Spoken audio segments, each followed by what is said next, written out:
Okay, so good afternoon. Forgive me because I mashed a whole bunch of pictures together, and it's not meant to be disrespectful. I just tried to do it quickly, and so it might have a cheap effect, but I'm not trying to be funny. So anyway, I will recap. Here is Jehoiakim, king of Judah. He is reigning in his third year, and in Jerusalem, which maybe I will just conceive as like the capital city, it gets sieged or besieged.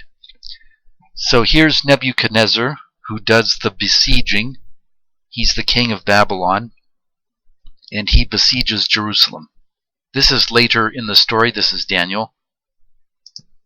In my previous video, I didn't actually read this line, so this may or may not be a good interpretation. I don't know the Hebrew grammar, so I can't really understand prefixes and suffixes, which might have an effect to change the meaning of a word. So I very well could get this wrong. I make no claim to be an expert. So anyway, without wasting more words, gave the Lord Jehoiakim, king of Judah, a part of the vessels of the house of gods, brought to the land of Shinar by the house of his God, vessels fetched home into the treasure of his God.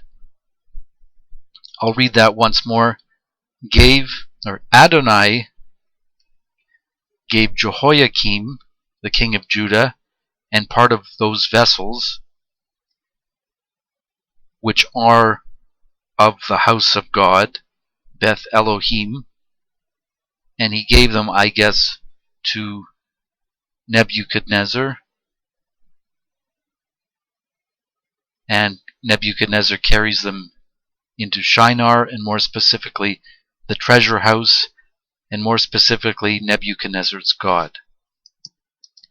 I very well may have misinterpreted the Hebrew. Not only that, but I may have actually misinterpreted the King James Version. As I'm noticing, and you might notice too, Nebuchadnezzar's name is not mentioned in this verse 2. And that's, I think, because it's implied from the first verse. Here is Daniel chapter 1, verse 1, and chapter 2. And I went through and tried to pinpoint the pronouns used. So like his, well, whose hand?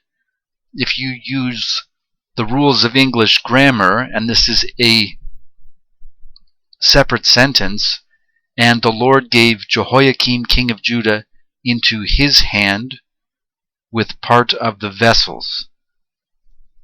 Well, whose is he giving it to? Well, you have to rely on the previous verse, because it only logically makes sense that it would be Nebuchadnezzar's hand. Likewise with this he. Who's he? Who carried it into Shinar? Well, logically it would only make sense that Nebuchadnezzar did, because he's doing the besieging.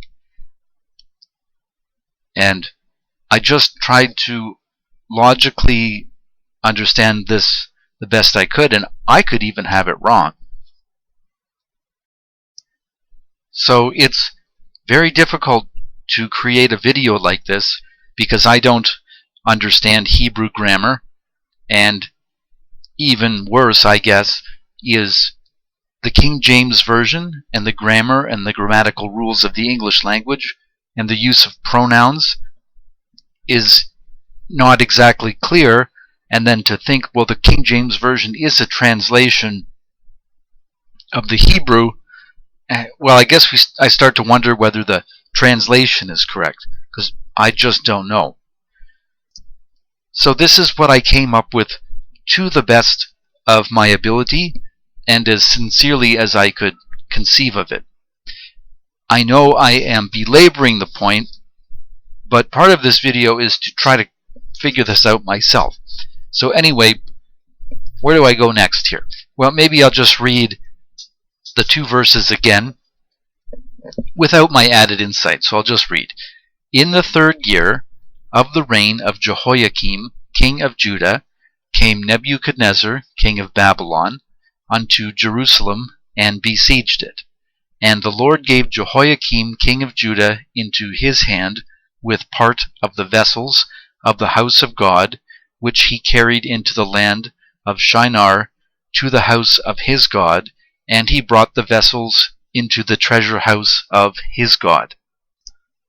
So once again, I used just logic, my own logic, and the Hebrew verses to try and piece together who is referred here, who is being referred to here.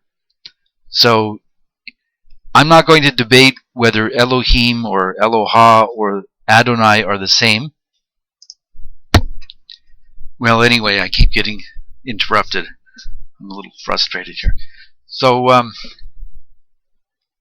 I guess this video is for me, so I'll speak to my future self that will be listening. So I kind of attached the words as I saw fit, according to the translation, and if I tried to explain it all, I don't think it would be that interesting. So, okay, so now I've read the verse without my added insight. Now I'll read it with my substitution for the pronouns and names of God and the Lord. In the 3rd year of the reign of Jehoiakim, king of Judah, came Nebuchadnezzar, king of Babylon, unto Jerusalem, and besieged it. And Adonai gave Jehoiakim into Nebuchadnezzar's hand, with part of Jehoiakim's vessels, which are of the house of Elohim, which Nebuchadnezzar carried into the land of Shinar, to the house of Nebuchadnezzar's God, Elohau. And Nebuchadnezzar brought the vessels of the house of Elohim into the treasure house of Elohau, or rather Nebuchadnezzar's God, lowercase. An interesting note is that L-O-R-D with lowercase is Adonai, because there are other instances in the Old Testament where the Lord is capitalized for reasons I don't understand. But here, to note, L-O-R-D, lowercase, is translated as Adonai. So then, I took what's being said here with my substituted pronouns, or the proper nouns for the pronouns, and I put it into my words to the best of my understanding, which again might be incorrect, so that I could try to make sense of the above. So here's my interpretation. Nebuchadnezzar besieges Jerusalem. Adonai gives King Jehoiakim and a part of Jehoiakim's vessels to Nebuchadnezzar. Nebuchadnezzar takes those vessels to Shinar, to Nebuchadnezzar's God. More specifically, Nebuchadnezzar brings the vessels, which I don't really know what vessels are. I mean, I don't want to be facetious. Are they boats? Are they shipping vessels? Are they bottles? Are they precious treasure type vessels? I mean, why would you seek to take vessels? Or, in my own suspicion, are they actually living creatures? And there's reason to believe that. And I don't care what anyone thinks as to whether that's a good interpretation or not. But if you fast forward to the New Testament, Jesus Christ talked about people being filled with new wine. And I wish I had it off the top of my head. Maybe I should look it up. But people are almost figuratively spoken of as vessels. Anyway, Nebuchadnezzar takes these vessels to the treasure house of Nebuchadnezzar's god, lowercase, and that's Elohau. So here's the quote, which I can decide later whether it's actually a good reference. Oh, look, Google thinks that I should be purchasing. They think I should be purchasing these carts because I looked it up in a search. So that's I don't consent to that. I don't permit the use of my search history so I could be targeted with ads, just for the record. But anyway, you can see I'm upset. So that's okay. I'm getting off track. But anyway, this is the verse that I was talking about, Matthew 9:17. Neither do men put new wine into old bottles, else the bottles break, and the new wine runneth out, and the bottles perish. But they put new wine into new bottles, and both are preserved. So here's just one instance which I just came up with where, like, men, people, are referred to as bottles. And it doesn't say vessels. The translation is bottles. But that's why I'm wondering at the term for bottles. And of course, I mean, this makes sense to me, but it may not make sense to you listening. But, like, why would Nebuchadnezzar come in and besiege Jehoiakim's land and take his bottles, his vessels? Maybe it would make sense to take his ships, but how would you transport all the ships? Well, maybe he took people. Maybe he took people. And there's all kinds of reference in the Old Testament with captivity, and even the Babylonian captivity, where of course Nebuchadnezzar is from, and people are made captive, people are taken and transported to different places, the children of Israel are moved about. So I don't think it's unrealistic to speculate, which is exactly what I'm doing. I'm speculating as to whether the vessels in Daniel are actually people or living men, beings. Anyway, so I read this. I tried to color code it. The color doesn't mean anything specific, but I tried to keep it consistent just for the sake of learning. So I took my interpretation in simple words, which stands to be corrected, and then I tried to create a picture type story of the events that are taking place. And no, it's not meant as a joke. And yeah, I put smiley faces on the vessels, but I don't know. Was I supposed to make them all serious faced? So this gets a little complicated, so I'll try to just look at one picture at a time. Okay, so here is a map of Judah, and because there's not a lot of context to go by, I'll just conceive of Jerusalem as like a capital city. Is there bodies of water attached to Judah or Jerusalem? What's the extent? I don't know. So that's a little bit blurry to me. I've never been able to sort that one out. And I don't rely on present-day maps for my understanding of Judah or Jerusalem either.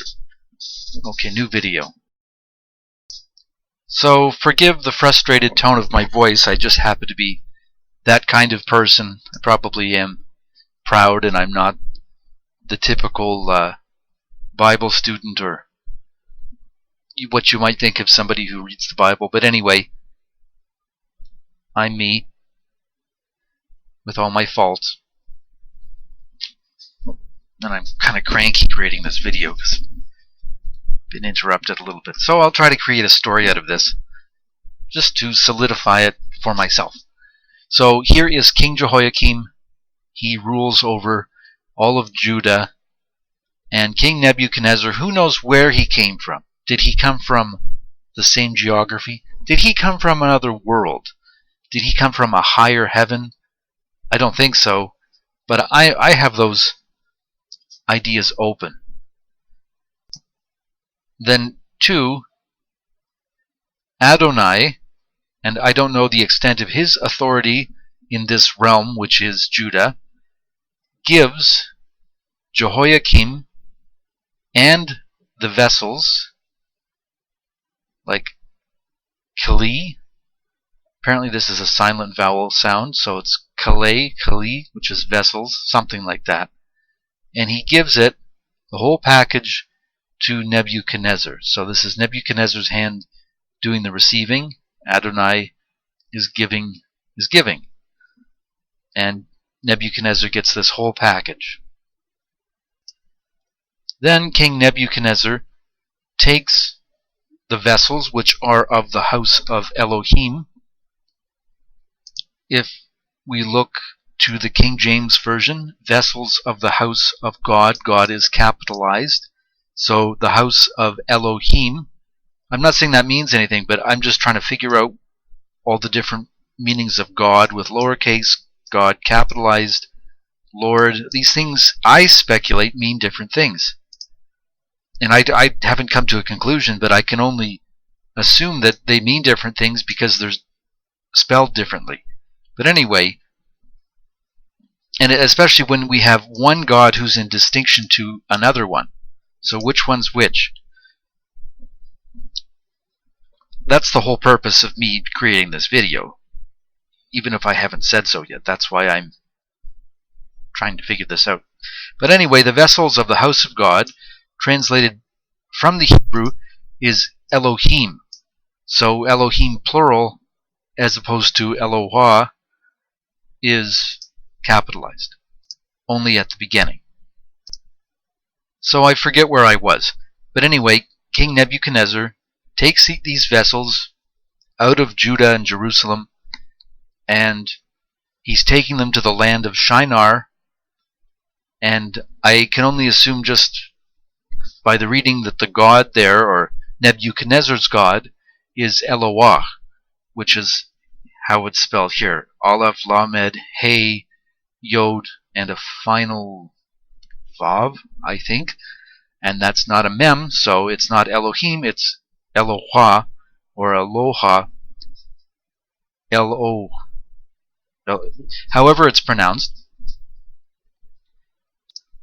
And more specifically, Nebuchadnezzar, King Nebuchadnezzar,